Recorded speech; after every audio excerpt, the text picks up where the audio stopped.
حضرت علامہ مولانا ظہور فریدی صاحب قبلہ، لائق صد احترام جناب حاجی فضل صاحب قبلہ، حاجی فرقان صاحب، ہمارے شاہد بھائی اور جملہ معزز حاضرین، اسلام کی پردہ نشین کنیزان فاطمہ، السلام علیکم ورحمۃ اللہ وبرکاتہ۔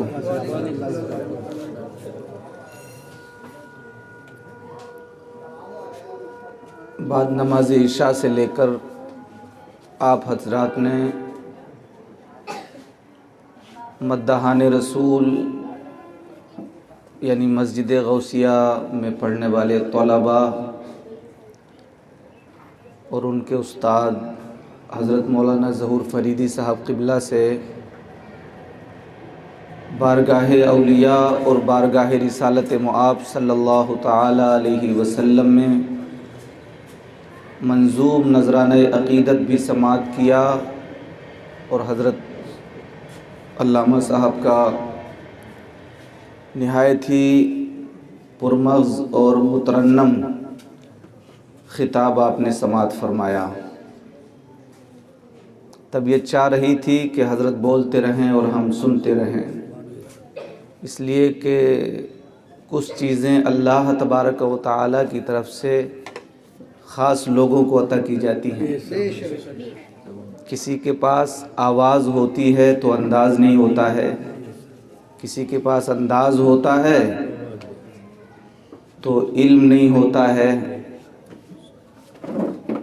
لیکن یہ اللہ کا بڑا فضل اور احسان عظیم ہے، اور ہمارے اور آپ پر بزرگوں کا خصوصی کرم ہے کہ ہمیں حضرت مولانا ظہور فریدی صاحب قبلہ کی شکل میں بہترین قاری قرآن اور شاندار مداح رسول عطا کیے گئے ہیں کہ بار بار ہمیں انہیں سننے کا موقع ملتا ہے۔ میرے پاس نہ تو مترنم آواز ہے اور نہ ہی خطابت کا کوئی خاص انداز ہے، بس چند باتیں اپنے شکستہ الفاظ میں آپ کے گوش گزار کرنے کی کوشش کروں گا۔ اللہ تبارک و تعالی کی بارگاہ میں دعا ہے کہ رب قدیر میری زبان پر کلمت الحق جاری فرمائے اور ہم سب کو اس پر عمل کی توفیق عطا فرمائے۔ آئیے عرض و معروض سے پہلے ہم اور آپ مل کر انتہائی عقیدت و محبت اور پورے جوش عقیدت کے ساتھ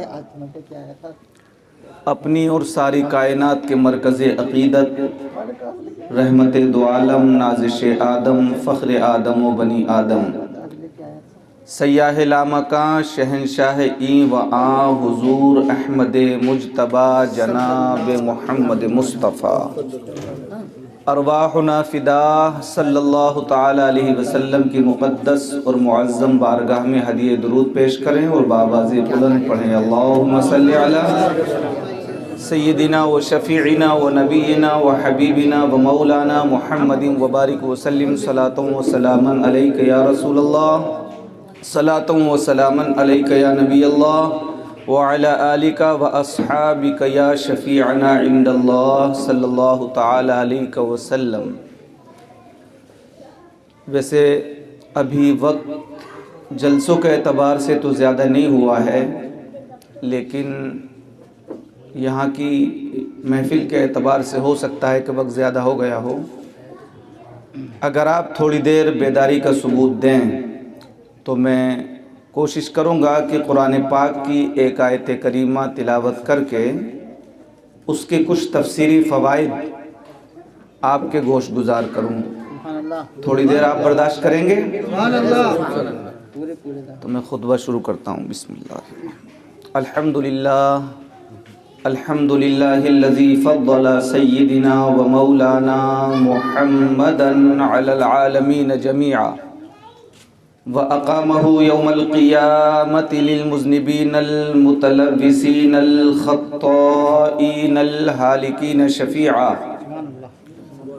فصلى الله تعالى وسلم وبارك عليه وعلى كل من هو محبوب ومرضي لديه صلاة تبقى وتدوم بدوام الملك الحي القيوم وأشهد أن لا إله إلا الله وحده لا شريك له ونشهد أن سيدنا ومولانا محمدا عبده ورسوله أما بعد فأعوذ بالله من الشيطان الرجيم بسم الله الرحمن الرحيم قل إن كان آباؤكم وأبناؤكم وإخوانكم وأزواجكم وعشيرتكم وأموال اقترفتموها وتجارة تخشون كسادها ومساكن ترضونها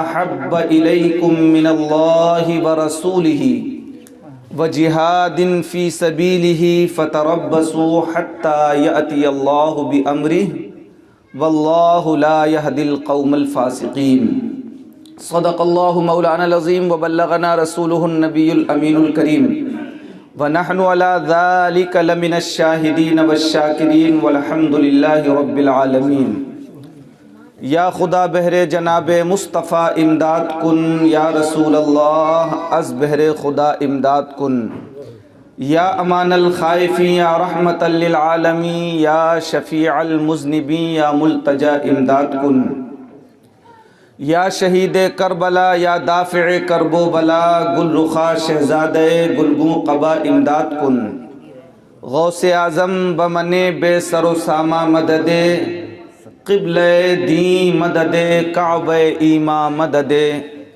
بگرداب بلا افتادہ کشتی مدد کن، یا معین الدین چشتی، قادریم نعرہ یا غوث اعظم می زنم، دمز شیخ احمد رضا خان قطب عالم می زنم۔ حضرات، جیسا کہ میں محسوس کر رہا تھا جب حضرت قاری صاحب قبلہ نعت و منقبت کا حسین گلدستہ بارگاہ رسالت اور بارگاہ اولیاء میں پیش کر رہے تھے کہ آپ کے دل کی کلیاں کھلی ہوئی تھیں اور ایسا محسوس ہو رہا تھا کہ محفل کے ختم ہونے کا ٹائم نہیں بلکہ اب شروع ہو رہی ہے، ایسے جذبات تھے۔ اگرچہ میرے پاس آواز نہیں مگر میں تحت میں چند اشعار پیش کروں گا، آپ تھوڑا ماحول بنائیں اور توجہ سے سماعت فرمائیں۔ میں آپ کو یہ بتاؤں گا کہ جس محفل میں آپ بیٹھے ہوئے ہیں یہ کوئی معمولی محفل نہیں ہے۔ آپ اپنے مقدر پہ جتنا ناز کریں وہ کم ہے۔ سونے کے لیے بہت سی راتیں ہوتی ہیں مگر قسمت کا سونا بنانے کے لیے بعض راتیں ہوتی ہیں، اور وہ ایسے ہی لمحات ہوتے ہیں جن لمحات کے انتظار میں ہم اور آپ اس وقت اکٹھا ہیں۔ میں مبارکباد پیش کروں گا جناب الحاج محمد فرقان صاحب قبلہ، ان کے تمام برادران کو، کہ اللہ تبارک و تعالیٰ نے اس وقت یہ توفیق آپ کے حصے میں عطا فرمائی، آپ کو اس کا حصہ ملا۔ اس محفل کے لیے آج کی میں بات کروں تو ہو سکتا ہے کہ کوئی یہ کہہ دے کہ یہ چند دنوں پہلے سے لوگوں نے محفل میلاد شروع کی ہے۔ میں آپ کو ایک ایسے زمانے کی طرف لے چل رہا ہوں، میں ایسے وقت کی طرف آپ کی توجہ دلانا چاہتا ہوں، اور میں ایک ایسی شخصیت کا نام لینا چاہتا ہوں جو جب ہندوستان میں مسلمان مسلکوں میں تبدیل نہیں ہوئے تھے، مسلمانوں میں مسلکی اختلاف نہیں تھا، اس زمانے کے بزرگ جن کو تمام مکاتب فکر کے لوگ اپنا پیشوا اور اپنا امام مانتے ہیں، میں جن کا نام لینا چاہتا ہوں وہ ہندوستان میں سب سے پہلے علم حدیث لانے والی شخصیت ہیں۔ نام لینے سے پہلے میں ان کی عظمت کے لیے چند باتیں آپ کے سامنے پیش کروں کہ جب وہ شخص ہندوستان میں تشریف نہیں لائے تھے، علم حدیث حاصل کرنے کے بعد وہ نبی اکرم رحمت دو عالم صلی اللہ تعالی علیہ وسلم کی بارگاہ میں یعنی مدینہ طیبہ میں گنبد خضرا کے سامنے بیٹھ کر درس حدیث میں مشغول ہوئے۔ تو ایک دن ہمارے آپ کے آقا و مولا، سارے نبیوں کے نبی، تمام رسولوں کے رسول، ہم سب کے آقا و مولا تاجدار ختم نبوت جناب محمد الرسول اللہ صلی اللہ تعالی علیہ وسلم خواب میں تشریف لاتے ہیں۔ اور حضور فرماتے ہیں کہ جس نے خواب میں مجھے دیکھا اس نے حقیقت ہی میں مجھے دیکھا۔ ہماری آپ کی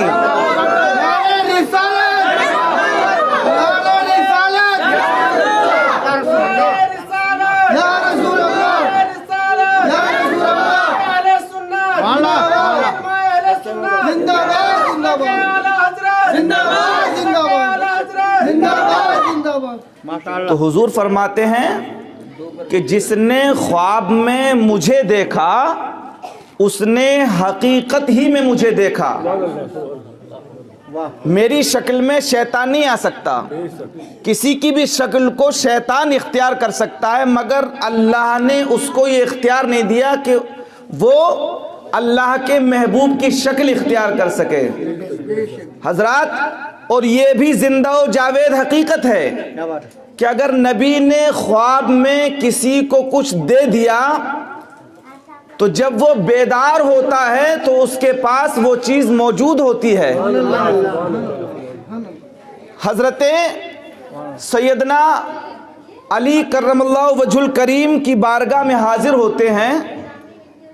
ہم ان سے پوچھتے ہیں کیا واقعی یہ بات حق ہے؟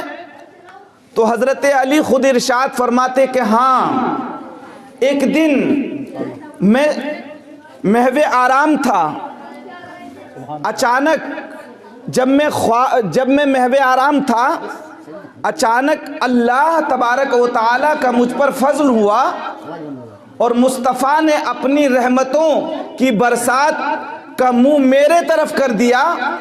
یعنی خواب میں سرکار تشریف لائے تو سرکار دو عالم صلی اللہ تعالی علیہ وسلم کو میں نے اس حال میں دیکھا کہ مسجد نبوی میں ہمارے اور آپ کے آقا و مولا تاجدار ختم نبوت نماز ادا فرما رہے ہیں۔ اصحاب رسول کا گروہ صف بصف سرکار کی بارگاہ میں حاضر ہے اور آپ کی اقتداء میں نماز ادا کر رہا ہے۔ مولا کائنات حضرت علی کرم اللہ وجہ الکریم فرماتے ہیں کہ جب میں خواب میں تھا تو مجھے ایسا محسوس ہوا کہ میں نماز فجر کے لیے لیٹ ہو گیا۔ میں جلدی سے اٹھا اور جلدی وضو کیا، سنتیں میں نے گھر پہ ادا کی اور پھر مسجد نبوی کی طرف بڑھا۔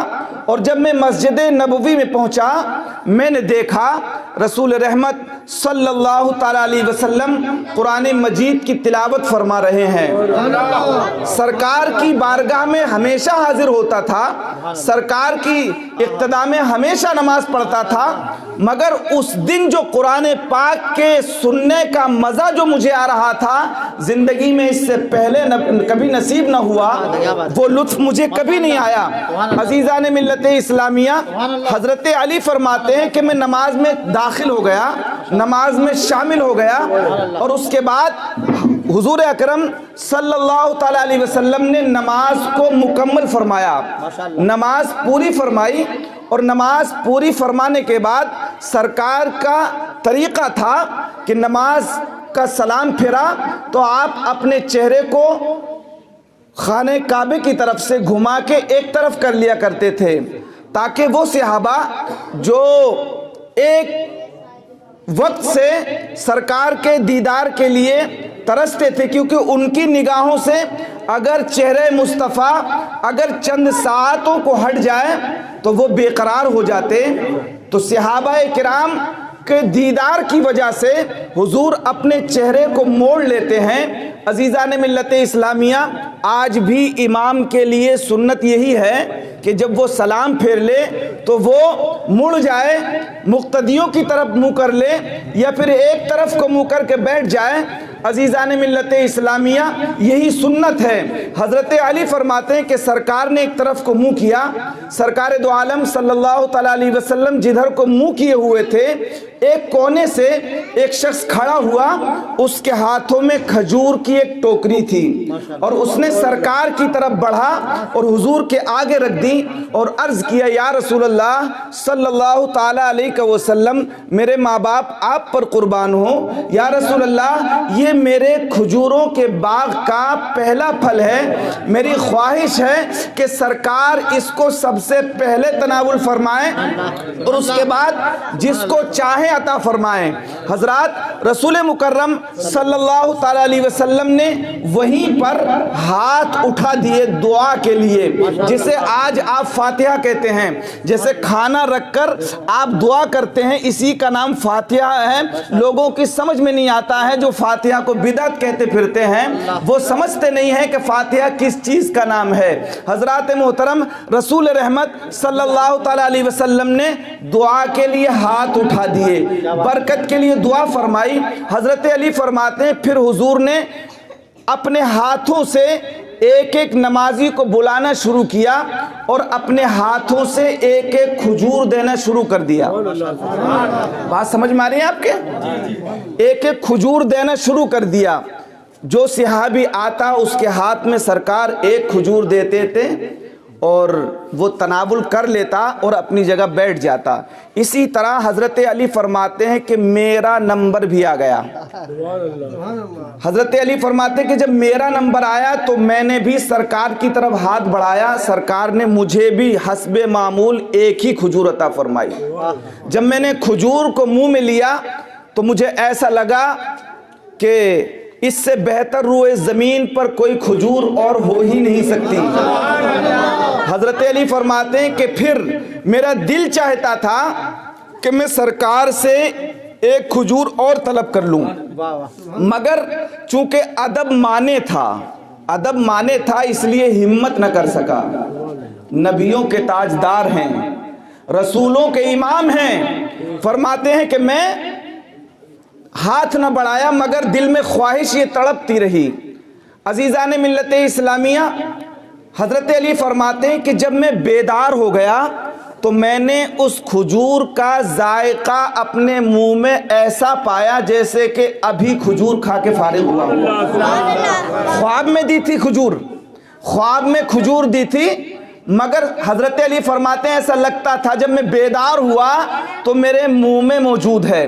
حضرت علی فرماتے ہیں لیکن جب میں بیدار ہوا تو فجر ہی کا وقت تھا اور وقت تنگ ہو چلا تھا، میں جلدی اٹھا، وضو کیا اور اسی انداز سے جیسا کہ میں اس وقت وضو کیا تھا اور جس طرح سے سنتیں پڑھ کے میں مسجد کی طرف گیا تھا، میں مسجد میں داخل ہوا تو اس وقت امیر المومنین خلیفہ دوم حضرت فاروق اعظم نماز پڑھا رہے تھے۔ یہ زمانہ حضرت فاروق اعظم کی خلافت کا زمانہ ہے۔ حضرت علی فرماتے ہیں کہ نماز پڑھا رہے تھے اور وہی صورتیں نماز میں تلاوت فرما رہے تھے جو کہ میں نے حضور علیہ السلام کو خواب میں تلاوت کرتے ہوئے دیکھا تھا۔ توجہ ہے آپ کی؟ حضرت علی رضی اللہ تعالیٰ عنہ فرماتے ہیں کہ پھر میں نے دیکھا کہ نماز سے فارغ ہونے کے بعد حضرت عمر نے بھی اسی طرح منہ کر لیا، چونکہ خلیفۃ المسلمین تھے، امیر المومنین تھے، نبی کے خلیفہ دوم تھے، اس لیے سنت ان سے زیادہ ادا کون کر سکتا ہے؟ انہوں نے بھی رخ ادھر ہی کو کیا۔ حضرت علی فرماتے ہیں کہ پھر وہاں بھی یہی منظر میں نے دیکھا کہ ایک شخص کھڑا ہوا، کیا بات ہے سبحان اللہ، اور وہ بھی کھجوروں کی ٹوکری لے کر حضرت عمر ابن خطاب کی بارگاہ میں حاضر ہوا اور کہتا ہے حضور یہ میرے باغ کا پہلا پھل ہے، میں نے چاہا کہ امیر المومنین تناول فرمائے اور جسے چاہیں عطا فرما دے۔ تو حضرت علی بھی، حضرت عمر بھی، حضرت علی فرماتے کہ اسی طریقے سے اسی طریقے سے کھجور تقسیم کر رہے ہیں جیسے کہ میں نے رات حضور کو خواب میں کھجور کرتے ہوئے دیکھا، اسی طریقے سے تقسیم فرما رہے ہیں۔ حضرت علی رضی اللہ تعالیٰ عنہ فرماتے ہیں کہ جب میرا نمبر آیا، جس طرح کہ رات نمبر آیا تھا ایسے ہی پھر میرا نمبر آیا، تو میں نے حضرت عمر ابن خطاب کی طرف ہاتھ بڑھایا، انہوں نے کھجور دی تو میں نے کھجور کو لے کر جب کھایا تو وہی ذائقہ تھا جیسا کہ رسول اکرم صلی اللہ علیہ وسلم کی عطا کی ہوئی کھجور کا تھا۔ حضرت علی فرماتے ہیں کیونکہ وہاں تو معنی ادب تھا، یعنی وہاں تو میں حضور کے ادب کا خیال کر کے میں ہاتھ نہ بڑھا سکا، مگر عمر ابن خطاب تو میرے دوست تھے، بے تکلف رفیق تھے، بے تکلف دوست تھے، لہٰذا میں فوراً ہاتھ بڑھا دیتا ہوں اور کہتا ہوں اے عمر ایک کھجور مجھے اور عطا فرما دیجیے۔